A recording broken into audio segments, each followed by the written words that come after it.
Olá, voltei.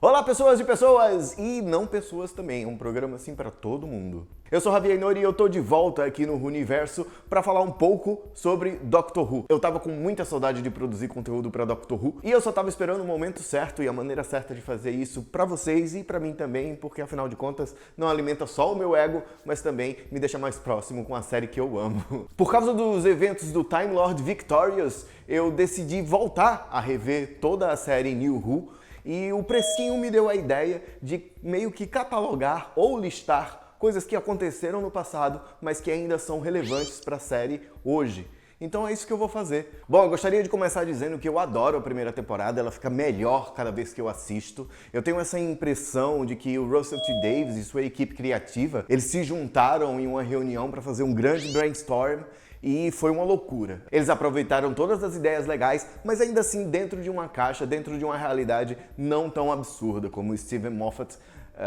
costumou fazer enquanto era showrunner da série, né? Deixando tudo muito aberto e depois com o tempo ele ia resolvendo. Então vamos lá, a lista de coisas que apareceram nessa temporada e que foram se desenrolando de maneira relevante durante todo o show. Então a gente começa com Rose, né, que é o primeiro episódio dessa primeira temporada. E de cara, nesse primeiro episódio, o Russell já faz um paralelo com a série clássica. O Nesteen Conscious fez sua primeira aparição lá na época do Terceiro Doutor, num episódio chamado Spearhead from Space. Então o Russell já fez esse link aí com a série clássica, deixando esse retorno do Doctor Who interessante para quem assistia, né, no passado. O Nesteen Conscious, se você não lembra, é aquele monstro que controlam os Autos, que são aqueles manequins. Eles aparecem de novo em um episódio da época do 10º, que é o Love and Monsters, e também na era do 11º Doutor, no Pandorica Opens. Outra coisa que tem início nesse primeiro episódio que a gente vai ouvir muito falar, inclusive tá sendo bem importante agora para a série atual, é a Shadow Proclamation. A Shadow Proclamation é responsável pelos Judoons, que é uma força-tarefa contratada pela Shadow Proclamation, está presente hoje na série, graças a essa menção aí que foi feita nesse episódio. O que nos leva ao segundo episódio dessa temporada, The End of the World. Um dos episódios que trazem mais referências ao New Who, né? Muita coisa foi criada e apresentada nesse episódio e segue aí durante toda a série. Bom, vou começar com uma informação pequena, bem simples, mas que ela aparece algumas outras vezes aí na série. É o ano 5.5/Apple/26. É onde acontece essa história aí do The End of the World. Esse momento e essa data, eles são revisitados pelo Doutor em diversos momentos. O 11 já teve lá e recentemente a gente teve a participação aí, uma menção desse ano no audiodrama que juntou o 10º e o 4º Doutor, Out of Time. A primeira vez que o Doutor usa o papel psíquico é nesse episódio. Então a gente acredita a criação do papel psíquico ao Russell T Davies, um recurso que foi criado lá na primeira temporada de 2005 e que é usado até hoje. Bom, nesse episódio a gente tem dicas de uma coisa que é extremamente importante para o universo, que é o que aconteceu com os Time Lords, né? Nesse episódio eles começam a dar dicas sobre a Time War. Uma outra coisa que aparece nesse episódio, e mesmo que apesar de que ela não é uma coisa que segue assim pro futuro da série, ela retorna para uma segunda temporada, que é a Lady Cassandra O'Brien. Ela faz parte do plot principal desse episódio e depois, acho que devido ao sucesso, né, do personagem, ela retorna aí para a próxima temporada. E também a estreia do nosso querido The Face of Boe, que aparece diversas vezes nessa temporada e também durante toda a era do Russell T Davies. E é no terceiro episódio que a gente tem a primeira grande menção ao Big Bad Wolf, né? Falado da boca da Gwen, que era uma coisa que eu não lembrava. Todo mundo conhece Bad Wolf, é uma coisa muito específica dessa temporada, né? É o plot por trás da história e que é mencionado ou hintado em todos os episódios dessa temporada. E a outra coisa, obviamente, é a Gwen. Depois se torna a Gwen Cooper, né? A mesma atriz interpretando aí um outro personagem que também é importantíssimo para o universo, porque a Gwen volta nos finais de temporada e também é uma das protagonistas do spin-off Torchwood. Daí a gente parte para o episódio 4 e 5, que é a primeira dobradinha aí do New Who, né? Esses episódios duplos que são tão característicos. Aliens of London e World War III trazem de volta a Unit. A Unit que sempre foi importante aí na vida do Doctor, principalmente na Era Clássica. Mais uma vez o Russell T. Davies pega uma coisa que é muito específica da Era Clássica e joga aí no New Who sem dar muita importância para ele. A Unit está aí nesse arco apenas como plano de fundo. Só pra gente estabelecer um ciclo temporal aí, a Unit apareceu da primeira vez num arco do segundo Doutor, o episódio The Invasion, e a última vez que apareceu foi no The Return of Dr. Mysterio, com o Peter Capaldi fazendo o 12º Doutor. E não é só isso, esse episódio duplo da primeira temporada traz também um personagem chamado Harriet Jones, que no futuro se tornará a primeira-ministra britânica, e também é a primeira vez que a gente vê a espécie Raxocorycophalopatorius. Eu falei isso certo? Eram efeitos práticos e grandes, e eu acho que devem ter custado algum dinheiro, e eles não queriam aproveitar em apenas uma história. Então esses Raxocorycophalopatorius aparecem mais uma vez nessa temporada e também em alguns outros episódios de spin-offs como The Sarah Jane Smith Adventures. A gente já tá chegando na metade da temporada, no episódio 6, Dalek, uma das melhores histórias de Dalek que a gente tem no New Who. E para fazer um paralelo interessante, eu acho que os caras fizeram isso de propósito. O primeiro episódio com a aparição dos Daleks chama The Daleks. E no New Who, a primeira aparição de um Dalek é no episódio Dalek.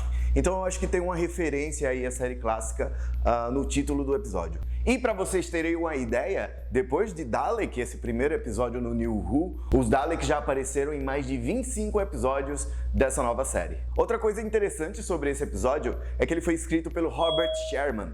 E o Robert Sherman nunca mais escreveu nada pro show. Ele é responsável por ter criado o conceito The Good Dalek. Esse conceito que persegue aí o Doutor durante todo o tempo. É bastante importante para o 12º Doutor, que ele fica se questionando se ele é uma boa pessoa ou não, mas ainda assim ele não escreveu mais nada para a série de Doctor Who, apenas alguns áudios da Big Finish. E aí a gente chega nesse 7º episódio que chama The Long Game, que é um episódio que não acrescenta muito e nem revisita muito. E a única coisa que eu vi dele que é reutilizada no futuro da série é o próprio cenário. É o mesmo cenário onde acontece o final dessa temporada. No episódio 8 é o Father's Day, é um episódio dificílimo pra galera que não gostava dos efeitos especiais. Esse aí capricha na tosquice daqueles ceifadores e tal, mas a gente tem um personagem que depois se torna um personagem recorrente ali, ele aparece mais umas 2 ou 3 vezes, que é o pai da Rose, o Pete. O 9º e 10º episódio, The Empty Child e The Doctor Dance, foi escrito pelo Steven Moffat. São os primeiros episódios do Steven Moffat nesse New Who. Ele já tinha escrito para Doctor Who no The Curse of the Fatal Death, mas desde que a série voltou em 2005, né, com o Russell T. Davies comandando, esse foi o primeiro arco escrito pelo Steven Moffat. É também a primeira aparição do Captain Jack. Eu não preciso dizer o quão Jack é importante para o universo de Doctor Who. Ele tem o seu próprio spin-off, ele é protagonista de Torchwood, ele está nos áudios da Big Finish. Enfim, ele é um personagem extremamente icônico e importante para a história do Doctor Who e tá aí presente. Uma coisa engraçada sobre isso é que ele estreia num episódio do Steven Moffat, né, que logo depois vai se tornar showrunner, e durante todo esse tempo de showrunner do Steven Moffat, o Jack não aparece, e logo depois que o Steven Moffat sai, uma temporada depois que o Steven Moffat sai, o Jack retorna. Outras 2 coisas que aparecem nesse episódio e que são repetidas depois é aquela marca que aparece na mão das crianças e pessoas contaminadas ali pelo aquele vírus alienígena. Ela é repetida no The Doctor's Daughter, na mão da galera que está sendo clonada. E também a fala icônica, Are You My Mommy? Bom, estamos quase na reta final, nós temos esse episódio aí que é um super filler, a calmaria antes da tempestade, que é o Boomtown, que passa a maior parte do tempo sendo um episódio tranquilo, divertido. Você vê o doutor se divertindo com a Rose, com o Jack, até o Mickey tá no meio, e eles criam essa dinâmica de alegria, de felicidade. Obviamente você meio que se prepara para que algo aconteça. Talvez tenha sido daí que tenha surgido essa maneira de contar a história de que o Doctor nunca pode estar tranquilo, ele nunca pode estar feliz. Se ele estiver feliz, algo muito ruim pode acontecer logo depois. É nesse episódio que eles entregam que o Bad Wolf realmente é um plot importante por trás das histórias de cada episódio. A esse ponto, o espectador já sabe que aquilo ali é importante e que está aparecendo em todos os episódios. Bom, e chegamos na reta final, é um terceiro episódio duplo dessa temporada,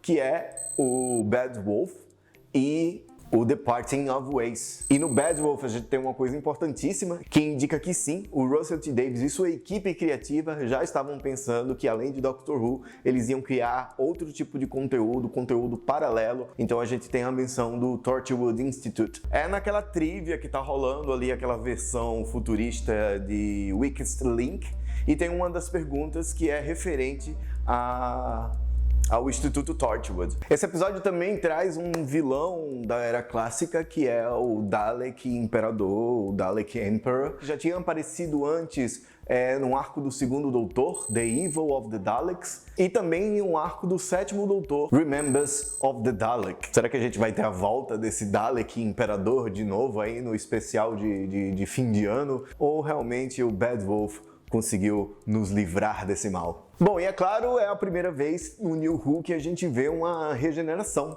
Foi rápido, mas foi muito bom enquanto durou a passagem do nono doutor, do Christopher Eccleston, mas o jeito que a história ficou, né, uma temporada com o nono doutor, a gente tendo uma regeneração no final dessa temporada, eu acho que colou. É como se a gente pudesse ter apresentado a maior quantidade de informações sobre Doctor Who dentro de uma temporada, apesar de eu gostar bastante do nono doutor e queria ter visto ele mais.